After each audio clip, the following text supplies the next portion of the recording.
In diesem Video schauen wir uns die Konfiguration von ASIO for All in Jamulus an. Als allererstes will ich ein paar Begriffe klären. Und zwar, in jedem Computer oder in jedem Laptop befindet sich eine sogenannte Soundkarte, also ein Gerät mit mehreren Ein- und mehreren Ausgängen, an das zum Beispiel das Mikrofon oder der Kopfhörer angeschlossen wird. Das sollte man ungefähr im Hinterkopf haben, damit man diese Konfiguration von ASIO for All versteht. Wir klicken hier jetzt erstmal auf Einstellungen. Dann öffnet sich hier ein Fenster und klicken dann hier auf ASIO Geräteeinstellungen. Nun öffnet sich ASIO for All. Was sehen wir hier? Mehrere Soundkarten. Conexant ISST Audio, das ist meine integrierte Soundkarte. Bei Ihnen wird das sehr wahrscheinlich anders heißen. Vielleicht irgendwie Realtek, High Definition Audio oder ähnliches. Wenn man nicht weiß unbedingt, wie die eigene Soundkarte heißt, könnte es sein, dass man hier unten auf diesen Lautsprecher klicken kann und dann mal hier, wenn man auf diesen Pfeil geklickt hat, einfach mal gucken kann, was hier steht. Bei mir steht hier Kopfhörer Conexant ISST Audio, genauso wie hier auch ISST Audio steht. Und dann gibt es hier noch Dell USB Audio, das ist auch dann steht hier. Also man kann hier sagen, okay, hier kann man ein bisschen mal rumgucken, was denn irgendwie zusammenzupassen scheint und welche Soundkarte man sozusagen hat. Jetzt ist hier schon mal das richtige Gerät ausgewählt, weil wir wollen ja die integrierte Soundkarte für Jamulus benutzen.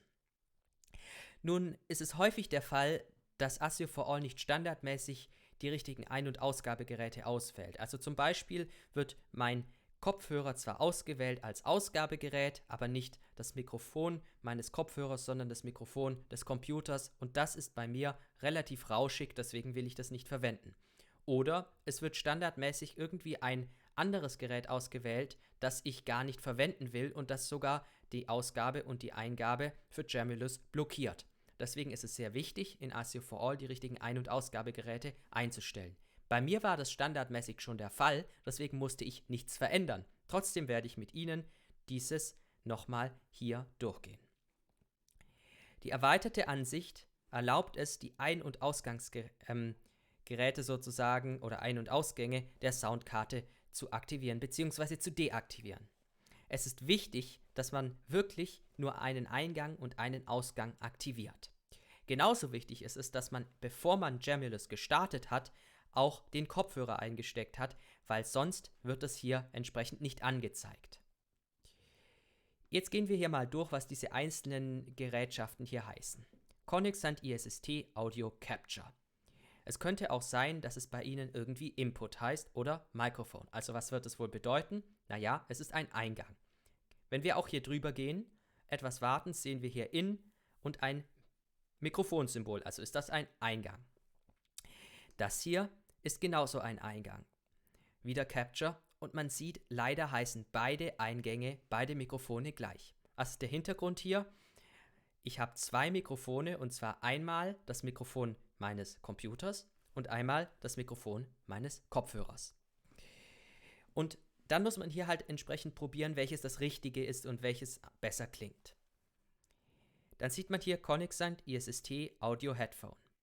Wenn wir hier jetzt ein bisschen länger drüber bleiben, sehen wir hier, Out. Das bedeutet, es handelt sich um einen Ausgang, und zwar um den Ausgang meiner Kopfhörer. Darunter sieht man hier Conexant ISST Audio Output. Das ist wieder ein Ausgang, und in meinem Fall wäre das mein Lautsprecher. Darunter ist Conexant ISST Stereo Mix, das ist so eine Art virtuelles Mikrofon, aber das würde ich immer deaktivieren. Bei Ihnen gehe ich davon aus, dass die Ein- und Ausgänge anders heißen, aber auch gehe ich davon aus, dass relativ klar sein wird, wenn man weiß, ob da Out oder In steht, ob es ein Mikrofon oder ein Lautsprecher oder ein Kopfhörer ist. Man muss hier einfach ein bisschen rumprobieren. Nun zur Fehlerbehebung. Was kann denn alles schiefgehen? Naja, das Allereinfachste, was schiefgehen kann, ist, man hat sich hier irgendwie stumm geschaltet, man hat vielleicht den Lautsprecher hier oder den Kopfhörer auf stumm geschaltet. Dann sieht das hier so aus, beziehungsweise hier so. Und was macht man dann? Man schaltet sich einfach wieder laut. Ein nächstes Problem könnte natürlich auch sein, dass Sie hier die falschen Ein- und Ausgänge aktiviert haben. Da würde ich einfach nochmal zurückspulen in dem Video und nochmal genau gucken, wie bei Ihnen die richtige Konfiguration sein könnte. Ein anderes Problem könnte sein, dass hier ein rotes X oder ein Zeichen angezeigt wird, das eben sagt, dass ein anderes Programm gleichzeitig auf die Ein- und Ausgabegeräte zugreift. Dann müssen Sie einfach entweder Ihren Computer neu starten oder das entsprechende Programm schließen. Ich würde immer empfehlen, einfach den Computer neu zu starten, weil dadurch werden wirklich alle Programme zugemacht. Es kann natürlich auch sein, dass Sie dieses Video gerade angucken und dann hier versuchen, in ASIO for All Einstellungen zu verändern, und das wird natürlich nicht funktionieren, weil eben ASIO for All exklusiven Zugriff auf die Soundkarte benötigt, beziehungsweise Jamulus, und deshalb man nicht gleichzeitig dieses Video sich angucken kann und gleichzeitig in ASIO for All die Konfigurationen machen kann. Also deswegen würde ich empfehlen, dass man dieses Video im Voraus oder auf einem anderen Gerät sich anguckt. Ein weiteres Problem könnte natürlich sein, was ich Ihnen jetzt zeigen werde, dass Sie ein inkompatibles Gerät ausgewählt haben.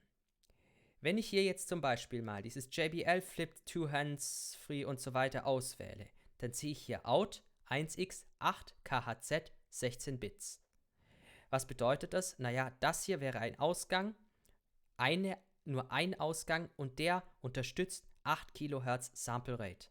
Das bedeutet letztendlich, dass Jamulus nicht mit dieser nicht so besonders guten Audio-Abtastrate bzw. Audioqualität zurechtkommt. Jamulus braucht nämlich DVD-Qualität und das ist 48 kHz. Wenn man nämlich hier darüber geht, sieht man hier 48 bis 192 kHz in diesem weißen Fenster.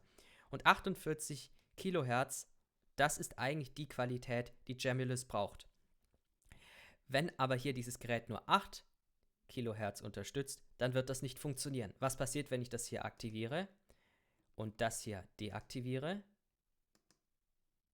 Naja, dann kommt hier gleich eine Fehlermeldung. Um diese Fehlermeldung zu umgehen, müssen Sie das richtige Audiogerät wieder auswählen bzw. Jamulus oder Ihren Computer neu starten. Das waren die wichtigsten Hinweise meinerseits, und ich würde Ihnen einfach raten, sollten Sie Probleme mit der Einrichtung von ASIO for All haben, können Sie vielleicht im Jamulus Forum bzw. auf der Jamulus Webseite Hilfe finden oder einfach einen Bekannten fragen, der vielleicht sich mit Computern oder Audio gut auskennt.